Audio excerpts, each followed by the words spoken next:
Hello दोस्तों, नमस्कार। स्वागत है आपका आपके अपने यूट्यूब चैनल द सत्याजिश स्टडी फील द सक्सेस पर। हम बात करने वाले हैं आज साइंस हम बात करने वाले हैं आज साइंस के चैप्टर 3 साउंड के बारे में। उसके एमसीक्यू हम यहाँ पे करेंगे। 2 चैप्टर हमारे ऑलरेडी हो चुके हैं, ठीक है। तो यहाँ पे चलते हैं। आज के दिनों बाद मुलाकात हुई, लाइट की समस्या थी, थोड़ा सा टेक्निकल प्रॉब्लम थी, तो आप लोग देखिएगा और शेयर कीजिएगा। पहला क्वेश्चन है कि ध्वनि तरंगों की प्रकृति कैसी होती है। किसकी? जो ध्वनि तरंग हमारी होती है उसकी प्रकृति कैसी होती है। अनुप्रस्थ होती है, अनुदैर्घ्य, अप्रगामी या विद्युत चुम्बकीय, उसकी प्रकृति कैसी होती है आपको बताना है। तो बता दो उसका ऑप्शन नंबर बी अनुदैर्घ्य बिल्कुल सही आंसर हो जाएगा। क्वेश्चन नंबर दूसरा, निम्न में से कौन सा कथन ध्वनि तरंगों के लिए सत्य है। आपके पास 4 ऑप्शन है, कौन सा इसमें सत्य बताना है। इनको ध्रुवित किया जा सकता है, ये निर्वात में चल सकती हैं, 0 डिग्री सेल्सियस, डी से मतलब डिग्री सेल्सियस, 0 डिग्री सेल्सियस पर इनकी चाल 332 मीटर पर सेकंड होती है, या फिर सभी सत्य हैं। तो यहाँ पे देख लीजिए, इसका आंसर हो जाएगा दूसरे का ऑप्शन नंबर हो जाएगा सी, यानी कि 0 डिग्री सेल्सियस पर इनकी चाल 332 मीटर प्रति सेकंड होती है। क्वेश्चन नंबर तीसरा, पराश्रव्य तरंगे वे ध्वनि तरंगे जिनकी आवृत्ति, भाई अवस्रवृत्ति पराश्रवृत्ति ऐसी तरंगे होती, प्रकार होते हैं इनके, ठीक है। तो पराश्रव्य तरंगे वे ध्वनि तरंगे हैं जिनकी आवृत्ति ऑप्शन हैं 20 हर्ट्ज और 1000 हर्ट्ज के बीच होती है, या 1000 हर्ट्ज और 20000 हर्ट्ज के बीच होती है, या 20 किलो हर्ट्ज से अधिक होती है, या फिर 20 हर्ट्ज से कम होती है। बताना इसका आंसर क्या होगा। तो इसका ऑप्शन नंबर सी, यानी 20 किलो हर्ट्ज से अधिक हो जाएगी, ठीक है। चौथा, तो पराश्रव्य तरंगे मनुष्य द्वारा क्या होती है, उसका आंसर बता दिया था मैंने। 1 मिनट, हाँ आंसर बता, ठीक। अगला क्वेश्चन जो चौथा हमारा, पराश्रव्य तरंगे मनुष्य द्वारा, ठीक है, क्या कि सुनी जा सकती हैं, या फिर नहीं सुनी जा सकती हैं, या कभी कभी सुनी जा सकती हैं, या नोटा, ठीक है। तो आपको बता दें इसका आंसर हो जाएगा नहीं सुनी जा सकती। कारण आप सबको पता है, मैंने अभी पिछले क्वेश्चन बताया कि जो यह पराश्रव्य तरंगे हैं इनकी जो आवृत्ति होती है वह 20 किलो हर्ट्ज से अधिक होती है, इसीलिए नहीं होती है, ठीक है भाई। 20 हर्ट्ज से हम 20,000 हर्ट्ज तक सुन सकते हैं, उसके ऊपर की नहीं सुन सकते। अगला क्वेश्चन पाँचवा, पराश्रव्य तरंगों के, ये क्या हुआ, अच्छा ठीक, पराश्रव्य तरंगों यहाँ पे होगा, देखिए यहाँ थोड़ा सा मिस्टेक हो गई, ठीक। यहाँ पे होगा क्या, को कर लीजिएगा, ठीक। पराश्रव्य तरंगों को सबसे पहले किसने सीटी बजाकर उत्पन्न किया था। कहता क्वेश्चन है कि सीटी बजा जाकर किसने सबसे पहले पराश्रव्य तरंगों को उत्पन्न किया था। ऑप्शन है न्यूटन, गाल्टन, हर्ट्ज और फैराडे, ठीक है। ऑप्शन इसका ऑप्शन नंबर 20 बिल्कुल सही आंसर हो जाएगा। कौन सा? गाल्टन, ना हर्ट्ज नहीं होगा भैया। आप हर्ट्ज पे जाएंगे श्योर अगर ऑप्शन में मिलेगा, लेकिन हर्ट्ज नहीं, इसका गाल्टन होगा। क्वेश्चन नंबर 6वां, शिकार पर भक्षियों या बाधाओं का पता लगाने हेतु चमगादड़ अथवा डॉल्फिन किस परिघटना का प्रयोग करते हैं। शिकार या परभक्षियों या बाधाओं का पता लगाने हेतु जो चमगादड़ और डॉल्फिन होते हैं वह किस परिघटना का प्रयोग करते हैं आपको बताना है। तो ऑप्शन है ध्वनि का अपवर्तन, विस्पंदों का बनना, ध्वनि का प्रकीर्णन, या फिर प्रतिध्वनि का निर्धारण। आंसर क्या हो जाएगा बताना है। इसका ऑप्शन नंबर डी, प्रतिध्वनि का निर्धारण बिल्कुल सही आंसर हो जाएगा, ठीक है। अगला क्वेश्चन सातवां क्वेश्चन हमारा कि कीड़ों तथा हानि पहुंचाने वाले तत्वों को घरों से दूर भगाने के लिए प्रयोग में लाया जाता है। भाई कीड़े हैं हमारे घर में या कुछ हानि पहुंचाने वाले तत्व हैं, उन्हें हमें घर से दूर भगाना है। हम किसका प्रयोग करेंगे? अल्ट्रासोनिक तरंग का, या रेडियो तरंग का, या इंफ्रारेड तरंग का, या सब सोनिक तरंग का प्रयोग, किसका प्रयोग होगा बताइएगा। तो हम प्रयोग करते हैं उसके लिए अल्ट्रासोनिक तरंग का, ठीक है। अगला क्वेश्चन 8वां, विमानों के आंतरिक भागों की सफाई के लिए किसका प्रयोग करते हैं। किसके? विमानों के आंतरिक भागों की सफाई के लिए किसका प्रयोग किया जाता है बताना है आपको। तो इसका जो आंसर हो जाएगा, अब देखो ऑप्शन से पराश्रव, आगजैलिक और अवस्रव तरंगे, ठीक है। तो इसका जो आंसर हो जाएगा पराश्रव तरंगे, ठीक है। अगला क्वेश्चन 9वां, ये देखो ये टेलीग्राम चैनल की लिंक है जहाँ पर आपको इसकी PDF मिल जाएगी। अब यहीं पे 30 क्वेश्चन क्विज के रूप में डेली रात 10 बजे होते हैं। लिंक आपको डिस्क्रिप्शन में मिल जाएगी, ठीक है। क्वेश्चन हमारा है कि 20 हर्ट्ज से 20,000 हर्ट्ज बारंबारता तक ये हुआ क्या है यार आज कि ध्वनि निम्न में से क्या है? अल्ट्रासाउंड है, इंफ्रासोनिक है, हाइपरसोनिक है या फिर श्रव्य ध्वनि है, ठीक है। तो इसका आंसर क्या हो जाएगा बताना है आपको। इसका आंसर हो जाएगा श्रव्य ध्वनि, जिसे हम क्या ऑडिबल भी बोलते हैं, नहीं सुनने योग्य। अभी मैंने बताया था ना 20 से 20,000 तक हम सुन सकते हैं, चाहे उसका लैंग्वेज चेंज के चाहे जो चेंज के, आंसर तो वही होगा, है ना। क्वेश्चन नंबर 10, चंद्रमा पर धरातल से दूर विस्फोट सुनाई नहीं देता है। चंद्रमा पर धरातल से दूर विस्फोट सुनाई नहीं देता है, कारण क्या है?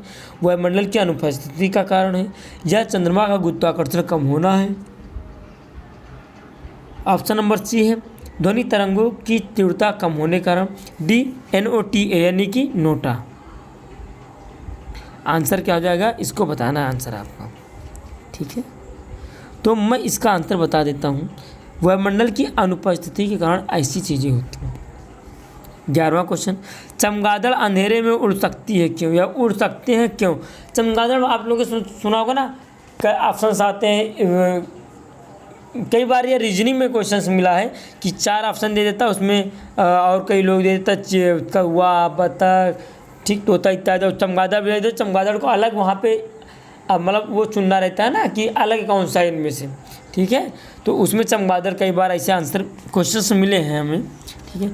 तो आंसर इसका क्या हो जाएगा आपको मैं बता देता हूँ। ऑप्शन नंबर सी बिल्कुल सही आंसर हो जाएगा। वे अति तीव्र ध्वनि तरंग पैदा करते हैं तो उसका नियंत्रण करती है। अगला क्वेश्चन 12वां, वायु में ध्वनि की चाल 332 मीटर प्रति सेकंड होती है। यदि दाब बढ़ाकर दोगुना कर दिया जाए तो ध्वनि की चाल क्या होगी? 664 मीटर प्रति सेकंड होगी, 332 मीटर प्रति सेकंड होती, 166 मीटर प्रति सेकंड होगी या 100 मीटर प्रति सेकंड होगी? बताना है क्या होगा। वही कह क्या रहा है कि ध्वनि की चाल 332 मीटर प्रति सेकंड होती है। अगर आपको 330 भी मिल जाए ना कहीं पे तो आपको आंसर यही लगा देना है, यही मत याद रखें। 320 भी आंसर माना जाता है अगर ऑप्शन में 332 ना हो तो, वो लगभग में आता है। तब दाब अगर दोगुना कर देते हैं, ठीक है, तो ध्वनि की चाल में परिवर्तन क्या होगा आपको बता दें। इसका कोई परिवर्तन नहीं होता है, आंसर वही रहता है 332 मीटर प्रति सेकंड। 13वां क्वेश्चन, निम्न द्रव्यों में ध्वनि सबसे तेज यात्रा करती है किसमें? स्टील में, वायु में या फिर निर्वात में या फिर जल में, ठीक है। इसका आंसर क्या हो जाएगा? ऑप्शन नंबर ए स्टील में बिल्कुल सही आंसर हो जाएगा। 14 क्वेश्चन, 14वां नंबर, किस माध्यम में ध्वनि सबसे तेज चलती है? ठोस में चलती है या द्रव या गैस या नोटा? ऐसा कौन सा माध्यम है जिसमें ध्वनि सबसे तेज चलती है भैया बताना है। तो ऑप्शन नंबर ए ठोस बिल्कुल सही आंसर हो जाएगा, ठीक है, ऑप्शन नंबर ए, ठीक है। अगला क्वेश्चन 15वां क्वेश्चन, वायु में ध्वनि का वेग 4 ऑप्शन से क्या होगा? तापमान के बढ़ने से घटता है, ऑप्शन नंबर बी तापमान के घटने से बढ़ता है, ऑप्शन सी तापमान पर आश्रित ही नहीं रहता है, ऑप्शन डी तापमान के घटने से घटता है। बताना है क्या होगा, ठीक है। तो आपको बता दूं इसका जो आंसर हो जाएगा वह, एक मिनट, क्वेश्चन वायु में ध्वनि का वेग, अच्छा ठीक। तो इसका जो आंसर हो जाएगा ऑप्शन नंबर तापमान के घटने से घटता है। क्वेश्चन हमारा अगला क्या है? पराध्वनिक विमान उड़ते हैं, चाल पूछ रही है इसमें। पराध्वनिक विमान उड़ते हैं, 4 ऑप्शन दिया। ऑप्शन ए ध्वनि की चाल से उड़ते हैं, या ध्वनि की चाल से कम चाल से उड़ते हैं, ध्वनि की चाल से अधिक चाल से, यानी ध्वनि की चाल जी होगी उसके कम से, या ध्वनि की जो चाल होगी उसकी अधिक चाल से, या प्रकाश की चाल से। किस चाल से पराध्वनिक विमान उड़ते हैं बताना है। तो जो उड़ते हैं भैया ना, ये ध्वनि की चाल से अधिक की चाल से उड़ते हैं। 17वां क्वेश्चन, वस्तु के वेग तथा उसी माध्यम में एवं उन्हीं परिस्थितियों में ध्वनि के वेग के अनुपात को क्या कहते हैं? स्थायित्व संख्या, लैप्लास संख्या, ऑक्टेन संख्या या मैक संख्या? ठीक है। कह क्या रहा है कि वस्तु का वेग तथा उसी माध्यम में एवं उन्हीं परिस्थितियों में ध्वनि के वेग के अनुपात युक्त आगे। देखो ऐसे क्वेश्चन को हमने पढ़ने से 1-2 बार पढ़ना पड़ेगा, समझना पड़ेगा। ठीक है, कह क्या रहा है। इसका ऑप्शन नंबर जो सही हो जाएगा ऑप्शन नंबर डी, मैक संख्या। ठीक है। अगला 18वां, मैक अंकों का प्रयोग वेग के संबंध में किया जाता है। देखो यहाँ क्वेश्चन ये पूछ रहा है वेग के संबंध में पूछ किया जाता है केवल लैंग्वेज चेंज की। सीधा सीधा कहने का मतलब है कि मैप क्या मापता है, मैप क्या मापता है। ठीक है भाई, ध्वनि की चाल मापती है या जलयान या वायुयान या अंतरिक्ष। क्वेश्चन आपको एग्जाम में इससे मिलेगा, इसलिए मैंने इसे रख दिया। मैंने उसके बाद अपने शब्दों में बताया कि मैप, यहाँ संबंध सीधा सीधा यह है कि मैप किसकी गणना करता है, ध्वनि की चाल की वेग का, या जलयान के वेग का, या वायुयान के वेग का, या अंतरिक्ष यान के वेग का। तो आप सबको पता है इसका आंसर ऑप्शन नंबर सी, वायुयान के वेग का गणना करता है या उसकी मापन करता है। क्वेश्चन नंबर 19वां, ध्वनि की वह विशेषता जो एक मादा ध्वनि को नर ध्वनि से भिन्न करती है क्या कहलाती है। ध्वनि की क्या विशेषता जो एक मादा ध्वनि को नर ध्वनि से भिन्न करती है कहलाती है क्या। तारत्व कहलाएगी, या प्रावस्था कहलाएगी, या गुणता कहलाएगी, या प्रबलता कहलाएगी। ठीक है, तो इसका जो आंसर हो जाएगा भैया, इसका आंसर हो जाएगा ऑप्शन नंबर ए, तारत्व।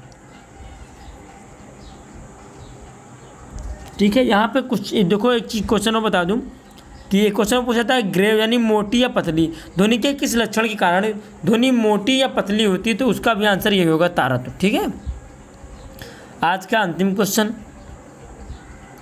ठीक है, पुरुषों की अपेक्षा महिला की आवाज़ अधिक तीक्ष्ण होती है क्योंकि महिलाओं की आवाज़ का क्या होता है, आयाम कम होता है, आयाम अधिक होता है, तारत्व कम होता है, या तारत्व अधिक होता है। बताना क्या होगा आंसर इसका। तो इसका जो आंसर होगा भैया, इसका आंसर हो जाएगा ऑप्शन नंबर डी, तारत्व अधिक होता है। ठीक है दोस्तों, तो ये अपना जो भी मेरा डेटा है उसको पढ़ लीजिएगा आप लोग। आगे चलते हैं। ठीक है, मिलते हैं नेक्स्ट डे अगली क्लास में। तब तक के लिए स्वच्छ रहें, सुरक्षित रहें। जय हिंद, जय भारत।